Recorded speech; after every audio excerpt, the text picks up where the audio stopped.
ষষ্ঠ শ্রেণী গণিত ৫১ পৃষ্ঠা অনুশীলনী ২.২। আজ ৩ নং প্রশ্নের সমাধান শিখব। ৩ নং প্রশ্ন হলো ৩ নংয়ের ক ১২৫-এর ৫% কত। এখন এই অঙ্কটা আমরা শিখি। ১২৫-এর ৫% সমান সমান ১২৫ এরকে আমরা গুণ দিব, আর ৫% হলো ৫-এর ১০০। এখন কাটাকাটি করি। ১২৫ আর ১০০ কাটাকাটি করলে ১২৫-এর শেষে ২৫ আছে, ১০০ শেষে ২টা শূন্য আছে। শেষে ২৫ আর 2টা শূন্য থাকলে ২৫ দিয়ে কাটাকাটি করতে হবে। এটারে ২৫ দিয়ে কাটলে ৪, ৪ ২৫-এ ১০০, এটাকে ২৫ দিয়ে কাটলে ৫। এখন নিচেই থাকে ৪, উপরে ৫ ৫ ২৫। এটা একটা অপ্রকৃত ভগ্নাংশ। অপ্রকৃত ভগ্নাংশকে সবসময় মিশ্র করে দিতে হবে। মিশ্র করতে হলে লব দিয়ে হর দিয়ে লবকে ভাগ করতে হবে। ৪ ভাগ ২৫, ৪ ছক ২৪, ১ অবশিষ্ট থাকে। এই ভাগফল ৬ হবে।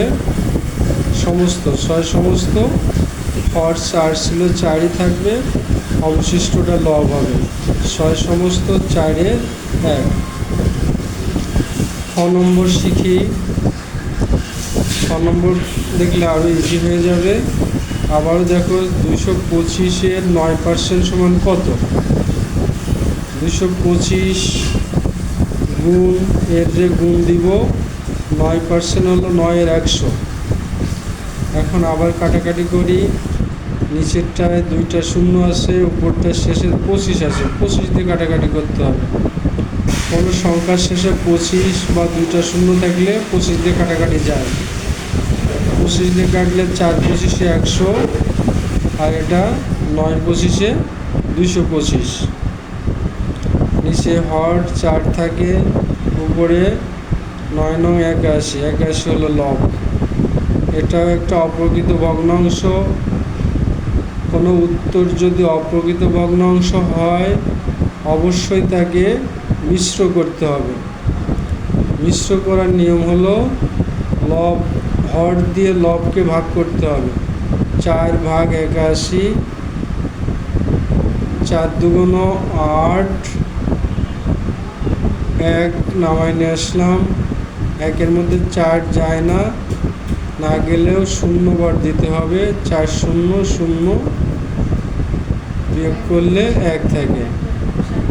তাহলে ভাগফল ২০ হবে হচ্ছে সমস্ত ২০ সমস্ত হর ৪, অবশিষ্ট হবে লব ১। ২০ সমস্ত ৪-এর ১।